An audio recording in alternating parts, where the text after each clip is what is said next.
Florsheim obviously has a lot of confidence in the new product line, and they immediately sent me a pair of the shoes to test out. Now to get ready for the test. I'm beginning to wonder just what I've got myself into. I'm going in.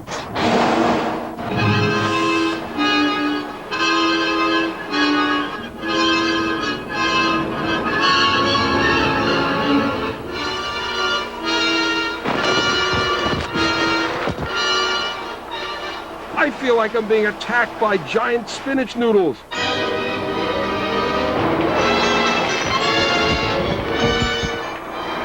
If you're not careful, this can really rub you the wrong way.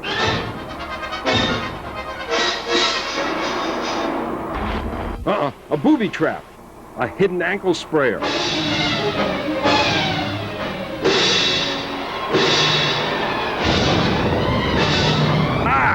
I forgot the blow dryer.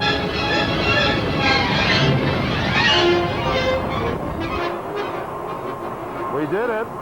The question is, am I dry? Yes, the Gore-Tex kept me dry, and the amazing thing is that these Florsheim dry treads, the water didn't leak through, the shoes are dry, and even my socks are dry.